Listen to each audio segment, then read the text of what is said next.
بیژن کیان، کارشناس امنیت ملی از اورنج کانتی به ما پیوسته. آقای کیان، بسیار تغییرات زیادی در این چند هفته و چند ماه دیدیم، از به خصوص روایت‌هایی که رئیس جمهوری آمریکا در مورد تنش یا توافق با تهران منتشر کرد، ولی این بار به نظر میسه که بیش از شاید هر زمان دیگری دو طرف واقعا به یک توافق نزدیک شدن. اگر واقعا این توافق صورت بگیره که حتما جزئیات زیادی داره، حتما تهران امتیازاتی داده، حتما واشنگتن هم امتیازاتی داده، خود نفس توافق به نظرتون چه برنده‌ای داره؟ کدام طرف برنده اصلی هست؟ با درود به شما و بینندگان و شنوندگان بسیار محترم شما. ببینید، زبان دیپلماسی رو فراموش نکنیم که زبان ادب و زبان آرامش است. آنجا که میگوید به توافق نزدیک هستیم، کلمه توافق را شما تحلیل کنید، بشکافید. یعنی چی توافق؟ یعنی چی؟ یعنی ما همونطور که شما اشاره کردید قرار یه چیزایی بدیم، یه چیزایی بگیریم. خب جمهوری اسلامی قرار است چه چیزهایی را بدهد؟ اگر غنیسازی را متوقف کند، اورانیوم غنیسازی شده را تحویل دهد، حمایت از نیابتی ها را متوقف کند، برنامه موشکی را متوقف کند و دست از حمایت نیابتی ها بکشد، چه چیزی از جمهوری اسلامی باقی خواهد ماند؟ بنابراین اگر اسم این رو توافق بگذاریم، یعنی اینکه میخوایم نذاریم اسمش رو تسلیم، حالا بهش میگیم توافق، ما قبول داریم، بسیار خوب، توافق.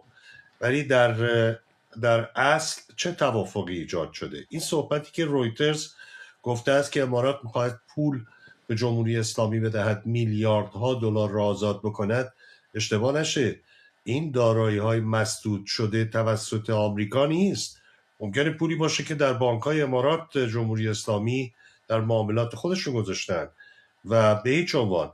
من بینندگان محترم رو ارجاع میدم به صحبت آقای ترامپ که گفتن تا وقتی که موافقت انجام نشود هیچ پولی پرداخت نخواهد شد. اینکه 3 میلیارد دلار داده شده و اینها، واسه توجه کرد که این با پولهای مسدود شده، دارایی‌های مسدود شده توسط آمریکا، یه وقت اشتباه گرفته نشه.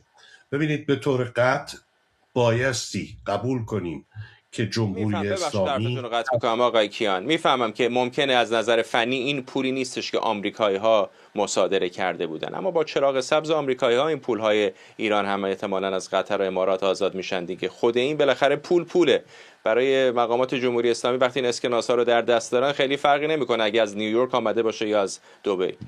نه، فرقی نمیکنه، ولی ما اخبار رو این روزها انقدر بها بهش نمیدیم که شما میدهید. اخبار ما شاهدش بودیم، این حرف قبلا هم زده شده، ما نزدیک هستیم به یک توافق، درست همون موقع که عملیات نظامی شروع شده.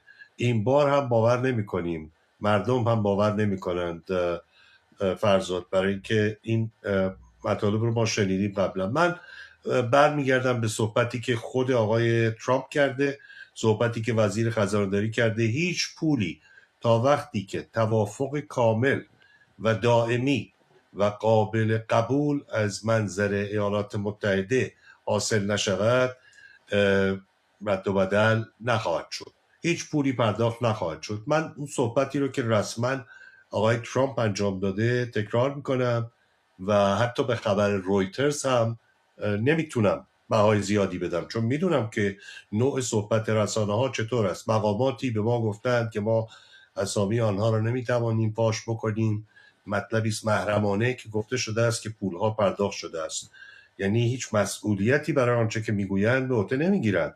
بنابراین هرچی که به صلاح روزشان باشد تکرار میکنن، نمیتونیم قبولش بکنیم. من صحبت آقای ترامپ رو بلاک میدونم، صحبت رویترز رو از اونجا که مبهم و بدون ذکر منبع و در لفافه گفته میشه نمیتونم قبول کنم.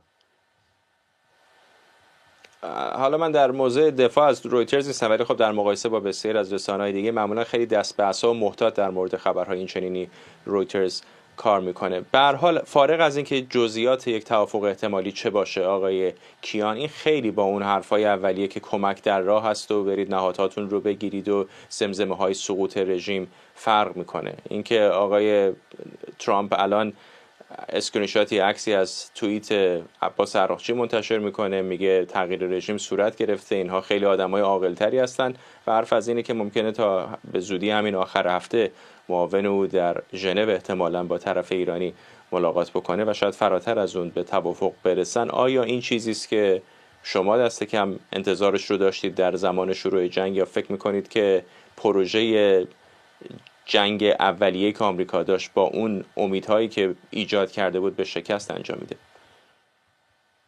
این طبیعیه فرزاد که شما بهترین برنامه‌ریزی وقتی برای جنگ انجام میدید با گلوله اول همه چیز، همه ترتیبی رو که شما قرار دادید ممکنه به هم بخوره. این طبیعیه. شما نمیتوانید همه چیز را پیش بینی بکنید. اجازه بدید اینو بگم، این مسئولیت رو دارم که اینو تکرار کنم. به نظر من بسیار اشتباه بود که آقای ترامپ بگوید که کمک در راه است ولی توضیح ندهد که دقیقاً چه نوع کمکی در راه است. این رو باید بگیم.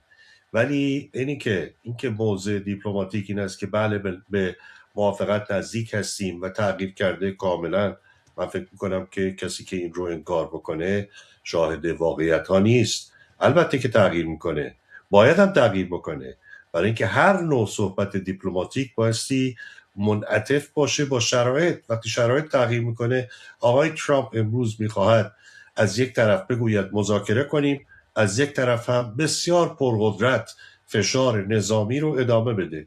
ما هرگز آتش بس واقعی رو ندیدیم فرزاد، ما هرگز ندیدیم. مگه میشه که شما محاصره نظامی داشته باشید در زمانی که میگویید آتش بس است؟ نه، من فکر میکنم بایستی بسیار بسیار با احتیاط به این گفتمان دیپلماتیک اشاره کرد. نه، نظر من هیچ اطمینانی نیست که ما نزدیک هستیم به یک موافقت. یعنی چی؟ یعنی که اورانیوم غنی شده رو نگه می‌دارید، غرامت هم به شما میدیم، پول هم بهتون میدیم، مثل آقای اوباما ببخشید نصف شب در تاریکی پول میفرستیم. نه، به نظر من منطق حکم میکنه که ما سوال کنیم از خودمون. ببخشید که من دچار بیماری هستم که کنترل سرفه هامو ندارم. موضوع میخوام. خواهش میکنم، من از شما عذرخواهی میکنم. و آقای کیان، الان به نظرتون در این شرایطی که هستیم سرنگونی جمهوری اسلامی ساده تر شده یا پیچیده تر شده؟ آیا جمهوری اسلامی پاهاشو، میدونم که خب خیلی نیروهای نظامی و توان نظامیشو از دست داد، اما آیا پایه‌هاشو به شکلی محکم‌تر نکرده، چه در منطقه چه برای سرکوب مردمش در داخل کشور؟ فرزاد، من نمیدونم، مگه از من بپرسید که 5 دلیل برای محکم کردن پایه‌های جمهوری اسلامی بیاورید، من چه دلایلی میتونم بیارم؟ شما چه دلایلی میتوانید بیارید؟ خیر، جمهوری اسلامی اون اینکه جمهوری ایالات اسلامی متحده که اسرائیل حمله کردن، همچنان جمهوری اسلامی سر کاره، اینکه تنگه هرمز رو بسته، اینکه از کویت تا امارات متحده عربی رو بهش حمله میکنه، اینکه معترضان رو 40,000 نفر رو دست کم در 2 روز کشته و هنوز هزینه سیاسی معناداری نداده و سر قدرت باقی مونده، اینکه رهبرش رو کشتن و به نظر میسه که هنوز حکومت از هم نپاشیده، اینکه چنین حمله بزرگ ایالات متحده علیشون انجام داده و حتی ما نمیبینیم که سران نظام فرار کرده باشند به خارج از کشور. ببینید، اولا که شما با اطمینان نمیتوانید این رو بگویید، برای که اطلاعات ندارید. شما نمیدانید که سران نظام در چه حالی هستند در حال حاضر. بعدم ببینید، اینی که شما میگویید هنوز مانده است، این مال دیروز بود. آیا فردای جمهوری اسلامی رو شما میبینید که پرقدرت بتوند بیستد جلوی مردمی که فرزندانشون رو کشته؟ به هیچ عنوان چنین چیزی ممکن نیست. همه مؤلفه ها رو کنار بگذارید، به نفع جمهوری اسلامی ترجمه بکنید، از خشم مردم ایران در مقابل نفرتی که از این نهاد دارند نمیتونید بگذارید. فرزاد، بیش از 80% ملت ایران این دولت جمهوری اسلامی را نمیخواهند. جمهوری اسلامی سعی میکند خودش را با ایران یکی کند که مردم این رو هم نمیخرند. این وضعیت غیر قابل ادامه هستش. تصور ادامه زندگی برای نهاد جمهوری اسلامی کار بسیار مشکلی است. 5 دلیل واضح بیاورید که جمهوری اسلامی همان است که بود.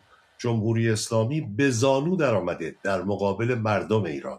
چاره جز تسلیم به خواسته مردم ایران نداره. ولی قبول دارید آمریکا و آقای کیان اسرائیل بسیاری از مردم، بسیاری از اپوزیسیون خب خیلی حساب باز کرده بودن روی حمایت آمریکا. الان اگر واقعا آمریکا به تفاهمی برسه با جمهوری اسلامی، چقدر نیاز به یک کالبد شکافی، به یک جستجوی روح به قول انگلیسی ها وجود داره برای اینکه اپوزیسیون، اونایی که به دنبال سرنگونی هستن، بیابند که خب از اینجا به بعد چه، از اینجا به بعد چه باید بکنیم. ببینید، کسانی که معتقد به اصل اول شکلگیری سیاست خارجی، یعنی حفظ منافع هر کشوری، اولویت اون کشور باشه، اعتقاد دارن، هرگز امید به این نبستند که آقای ترامپ یا آقای نتانیاهو بیایند و ملت ایران را نجات بدهند. هرگز. اگر شخصیتی هست که اولویت او نجات مردم ایران هست در سیاست، نه آقای ترامپ نه آقای نتانیاهو. اون شخصیت شاهزاده رضا پهلوی است که اولویت او ایران و آزادی ایران است.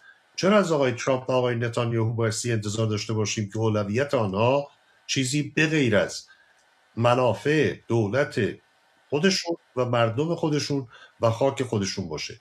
به هیچ عنوان. ما هرگز چشم و امید به خارجی برای نجات ایران نبستیم. همیشه گفتیم اونها منافع خودشون رو پیش میبرن، ملت ایران هم این مبارزه رو حتما پیروز خواهد شد درش، برای اینکه ملت ایران جایی برای پذیرش و بخشش نهاد جمهوری اسلامی ندارد. جمهوری اسلامی هم نفسی برایش باقی نمانده است. باید باور کنیم. واقعیتی است که اتفاق افتاده.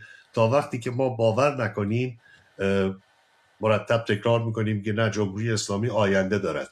کدام آینده برای جمهوری اسلامی متصور هستید؟ همسایگانی که مورد اصابت موشک‌هاش قرار گرفتن، دنیایی که او را باور ندارد، مردمی که فرزندانشون رو این حکومت کشته، امکان نداره. ممنونم از شما. بیژن کیان، کارشناس امنیت ملی از اورنج کانتی کالیفرنیا.